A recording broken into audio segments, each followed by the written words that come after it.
अमोघ शक्ति देखने वाले सभी दर्शकों को पंडित अखिलेश ओधी जी का प्रणाम।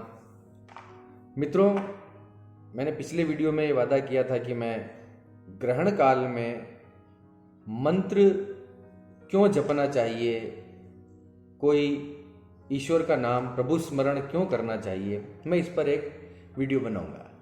तो लीजिए,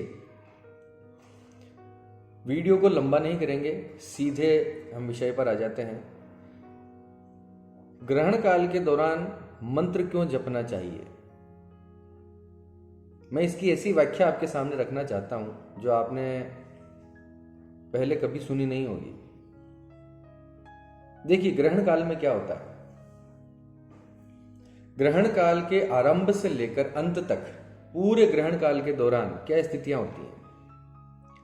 पृथ्वी और सूर्य, इन दोनों के बीच में चंद्रमा आ जाता है।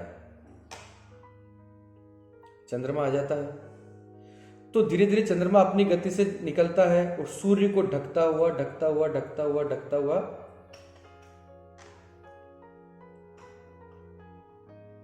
उसके पार चला जाता है। यही स्थिति चंद्र ग्रहण में भी होती है। अब आप सोचिए,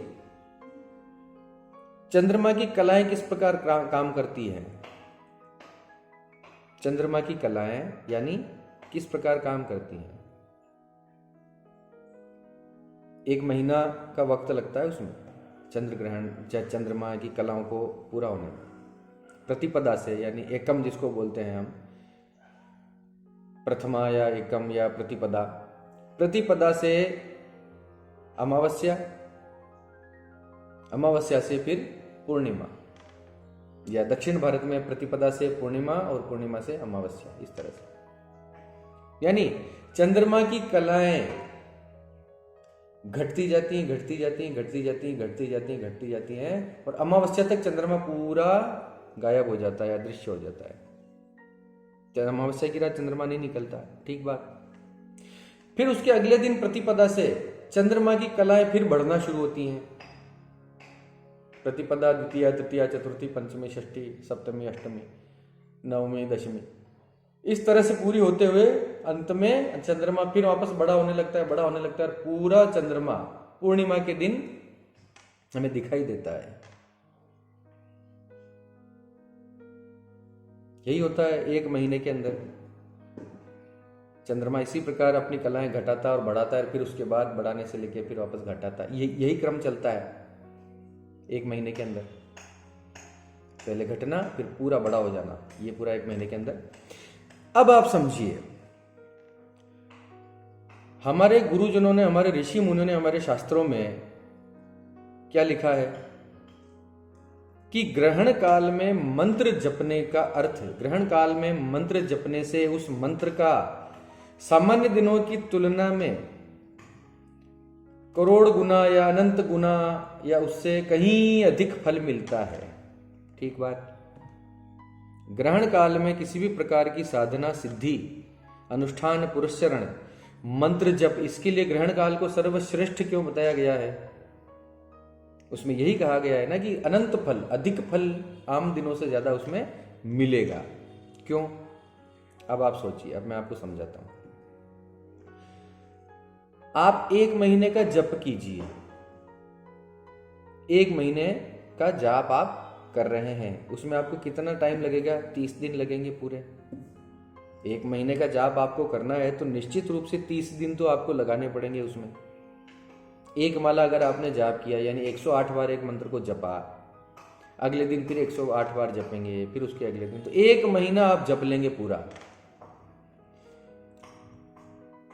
तो एक महीने में आपका जितना भी उस जप का फल इकट्ठा हुआ, उसका जितनी ऊर्जा इकट्ठी हुई, वो, अब ध्यान से सुनिए, वो ग्रहण काल के 1.5 या 2 घंटे में आपको उसका फल मिल जाता है। कैसे?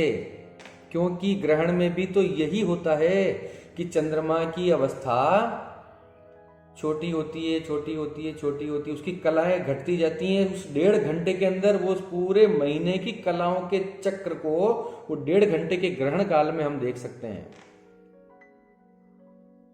जो काम चंद्रमा को पूरा 1 महीना लगता है जिस काम को करने में, ग्रहण काल में वो पूरी प्रक्रिया 1.5 घंटे में समाप्त हो जाती है। यानी पूरा 1 महीने के फल का 1 महीने के जप का फल आपको उस 1.5 या 2 घंटे के अंदर चंद्र ग्रहण के काल में मिल गया। तो अब आप समझ गए होंगे कि चंद्र ग्रहण के दौरान मंत्र को जपने से उसका अधिक फल क्यों मिलता है। मैंने अपनी तरफ से ही विवेचना करके आपके समक्ष रख दिया है। पूरे महीने का फल, पूरे महीने आप जितना जप करेंगे उसका फल आपको उस चंद्र ग्रहण के 1.5 घंटे के समय के दौरान आपको मिल सकता है। इसके पीछे एक थ्योरी ये हो सकती है, यही है, इसका मैं दावा नहीं करता। मैं सिर्फ हमारी धार्मिक मान्यताओं के पीछे कौन से वैज्ञानिक तथ्य हो सकते हैं, मैं इसको समझने की और समझाने की कोशिश करता हूं। तो अगर आप मेरे इस विवेचन से अगर आप संतुष्ट हुए हों, आपको अच्छी लगी हो ये बात, तो कृपया मेरे चैनल को आप अधिक से अधिक शेयर कीजिए, सब्सक्राइब कीजिए। अभी मैं YouTube पर नया हूँ, तकनीक में कुछ मैं कमज़ोर हूँ, अभी मैं तकनीकी ज्ञान मुझे इतना नहीं है। तो जैसे तैसे मेरे गुरुजी का आदेश हुआ तो मैं ये वीडियो बना के आपके सामने रखता आ रहा हूँ।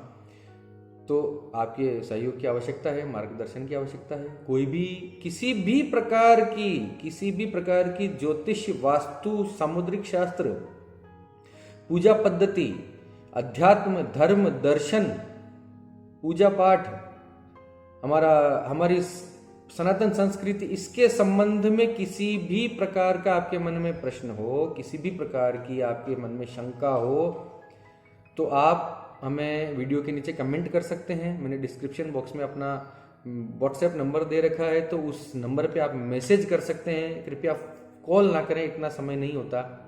जब समय मिलेगा हम उस मैसेज को देखकर इसी माध्यम से हम आपको इसका जवाब देकर संतुष्ट करने का पूरा प्रयास करेंगे। सभी का कल्याण हो, सभी का मंगल हो, इसी कामना के साथ मैं पंडित अखिलेश उदिच आपसे विदा लेता हूं। धन्यवाद। सर्वे भवन्तु सुखिनः।